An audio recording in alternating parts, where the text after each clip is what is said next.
बिस्मिल्लाहिर्रहमानिर्रहीम। अस्सलामु अलैकुम वरहमतुल्लाहि वबरकातुहू।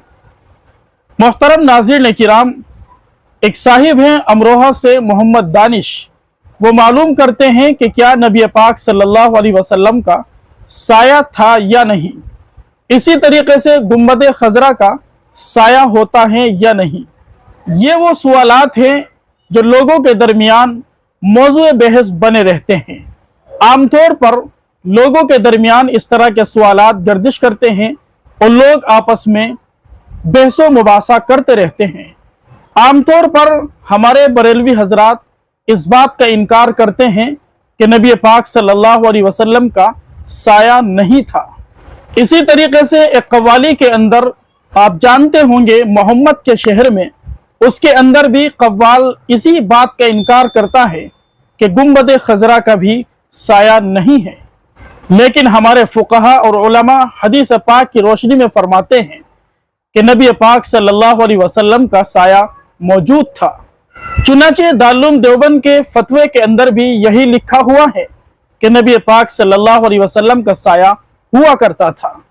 इमाम अहमद इब्न हम्बल रहमहुल्लाह ताला ने अपनी मुस्नद में उम्मुल मोमिनीन हजरत ज़ैनब रज़ियल्लाहु ताला अन्हा का वाक़या नकल किया है, जिसमें हुजूर पाक सल्लल्लाहु अलैहि वसल्लम का दोपहर के वक्त तशरीफ लाना और आप सल्लल्लाहु अलैहि वसल्लम के मुबारक साये का मौजूद होना वाज़ेह है।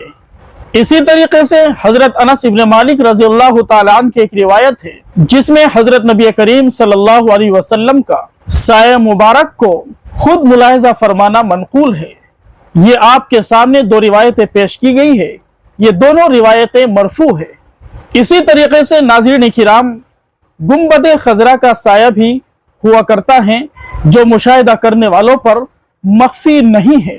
हमारे मुल्क हिंदुस्तान की मशहूर मारूफ शख्सियत और दारुल देवबंद के अजीम फाजिल माहिर फल्कियात हजरत मौलाना समीरुद्दीन कासमी दामत बरकातुहुम इरशाद फरमाते हैं कि साल में 2 मरतबा गर्मियों के मौसम में जब सूरज गुंबद खजरा के ऊपर से होकर गुजरता है तो उन 2 मौके पर गुंबद खजरा का साया नहीं होता है।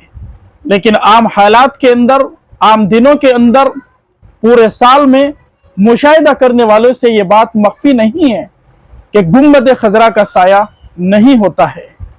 चुनाचे खुलासा कलाम यही है कि अल्लाह के नबी सल्लल्लाहु अलैहि वसल्लम का भी साया था और इसी तरीके से गुंबद खजरा का भी साया होता है।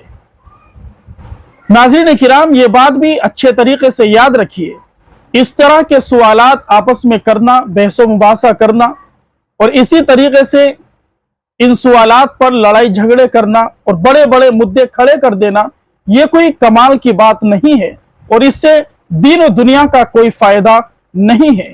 ये इस तरह के सवालात नहीं है कि कब्र के अंदर, हश्र के मैदान में अल्लाह तबारक व ताला इनके बारे में बासपुर्स करेंगे। लिहाजा इन तमाम चीज़ों से हमें बचना चाहिए। जिन चीज़ों पर अमल करने की हिदायत शरीयत इस्लामिया ने हमें दी है और जिनसे हमारा दीनी और दुनियावी फ़ायदा मुतअल्लक़ है, उन्हीं चीज़ों को हमें इख्तियार करना चाहिए। आप अलैहिस्सलातु वस्सलाम की लाई हुई शरीयत को हम सीने से लगाने वाले बन जाएं। पैगम्बर अलैहिस्सलातु वस्सलाम की हर एक अदा पर मर मिटने वाले बन जाए। आका अलैहिस्सलातु वस्सलाम की प्यारी प्यारी सुन्नतों पर अमल करने वाले अगर हम बन जाए, यही हमारे लिए नजात के लिए काफ़ी है। दुनिया और आखिरत की तमाम भलाइयाँ हमें नसीब हो जाएगी। फ़कत वल्लाहु आलमु बिस्सवाब।